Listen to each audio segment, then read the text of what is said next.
మాజీ మంత్రి సీదిరి అప్పలరాజు మాట్లాడుతున్నారు. ఆ లైవ్ చూద్దాం. ప్రభుత్వ ఆర్గనైజేషన్ ముందు ప్రజలకు రాజకీయాలకు అతీతంగా విత్తనాలు పంపిణీ చేయడానికి కండువాలు వేసుకొని మీరు విత్తనాలు పంపిణీ చేస్తుంటే ప్రజల్లో రకరకాల అనుమానాలు వస్తూ ఉన్నాయి. అంటే వీళ్ళు విత్తనాలు కూడా పార్టీ పరంగానే ఇస్తారా, వాళ్ళకు ఓట్లు వేసిన వాళ్ళకే విత్తనాలు ఇస్తారా, మిగతా వాళ్ళకి విత్తనాలు ఇవ్వరా అన్నటువంటి అనుమానాలు వస్తూ ఉన్నాయి. మనం చాలా దగ్గర చూస్తూ ఉన్నాం, వార్తల్లోనే మీరే రాస్తున్నారు వార్తలు కూడా. విత్తన పంపిణీ ఇంకా పూర్తి కాలేదు అని, సంపూర్ణ స్థాయిలో ఇంకా జరగలేదు, రైతులు ఇంకా మా విత్తనాలు ఎప్పుడు వస్తాయని అడిగే పరిస్థితులు వస్తున్నాయి. మనం కండువాలు వేసుకొని పంపిణీ చేస్తే ఇలాంటివే జరుగుతాయి. ఇది గౌరవ ముఖ్యమంత్రి నారా చంద్రబాబు నాయుడు గారు చాలా స్పష్టమైనటువంటి ఆదేశాలు ఇవ్వాలి.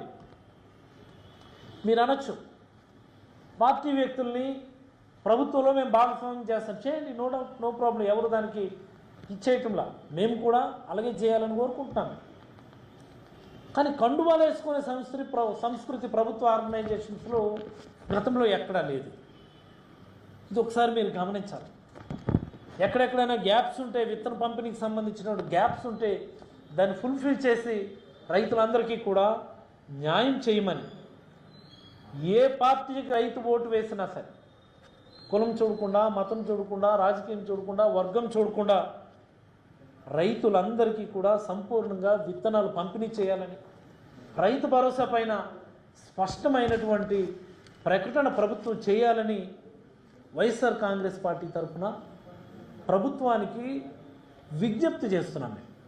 ఎందుకంటే ఈ దశలో డిమాండ్ చేయడానికనో పోరాటం చేయడానికనో మేము కూడా కొంత సమయం తీసుకోవాలి. ప్రభుత్వ పనితీరు ఎలా ఉందనేటటువంటి దాని మీద మేము కూడా కొంత సమయం తీసుకోవాలి. కాబట్టి ఈ సందర్భంగా ప్రభుత్వానికి అయితే మేము మనస్ఫూర్తిగా కోరుతా ఉన్నాము. అలాగనే మరొక ముఖ్యమైనటువంటి అంశం, స్కూల్స్ మొదలయ్యాయి. జూన్ 2వ వారం అంటే అన్ని స్కూల్స్ మొదలైపోతాయి, పెద్ద ఎత్తున అడ్మిషన్లు జరుగుతాయి.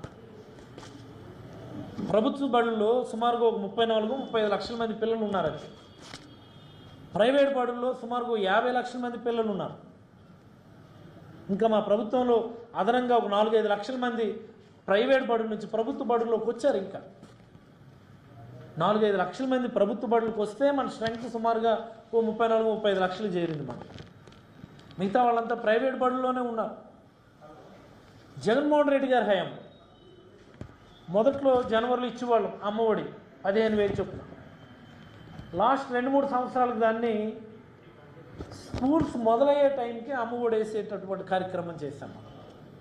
అంటే జూన్లోనే అమ్మఒడి డబ్బులు వేస్తే ప్రైవేట్ బడిలో చదువుకునేవాడు ప్రైవేట్ ఫీజులు కట్టుకుంటాడు, ప్రభుత్వ బడిలో చదివేవాడు వాళ్ళ అవసరాలకు వాడుకుంటారు, గురుకులాల్లో చదివేవాళ్ళు ఈ ట్రావెలింగు లేకపోతే హాస్టల్ ఖర్చులు అవి ఇవి దానికి వాడుకుంటాడని జూన్లో ఇవ్వడం మొదలుపెట్టాము.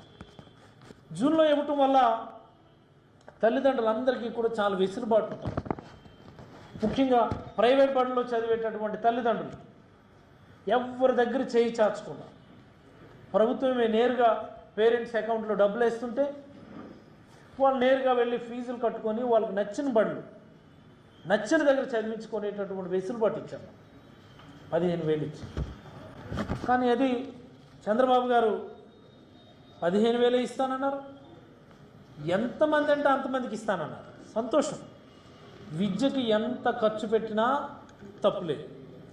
అమ్మఒడి కూడా కాస్త ఏదో పేరు కూడా మార్చారు. మీరు తల్లికి 100 మీరు పేర్లు మార్చుకోండి. ఎంతమంది ఉంటే అంతమంది పిల్లలకి ఇస్తానన్నారు, అంతమందికి ఇవ్వండి. కానీ ఇవ్వమని మనస్ఫూర్తిగా కోరుతా ఉన్నాం. ఇవ్వమని.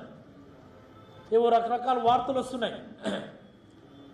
కొంతమంది తెలుగుదేశం అనుకూల హ్యాండిల్స్ నుంచి కొన్ని రకాల లీక్స్ ఇస్తున్నారు.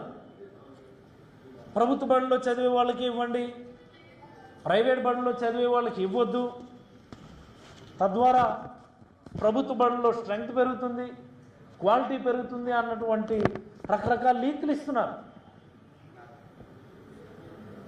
విద్యార్థుల పేరెంట్స్లో, విద్యార్థుల తల్లిదండ్రుల్లో రకరకాల భయాందోళనలు ఉన్నాయి.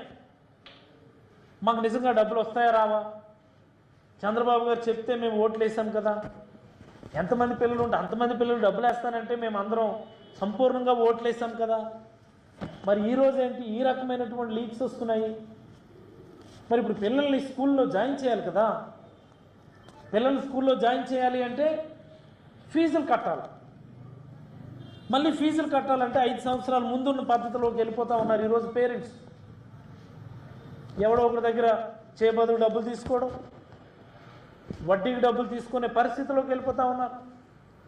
మళ్ళీ అలాంటి పరిస్థితి కల్పించొద్దని మనస్ఫూర్తిగా గౌరవ ముఖ్యమంత్రి చంద్రబాబు నాయుడు గారు, మరి అలాగే వాళ్ళ అబ్బాయి నారా లోకేష్ గారికి విద్యాశాఖ కూడా ఇచ్చినారు. సంతోషం, మంచి శాఖ నారా లోకేష్ గారికే ఇచ్చినారు. లోకేష్ గారు మీరు దృష్టి పెట్టండి దీని మీద.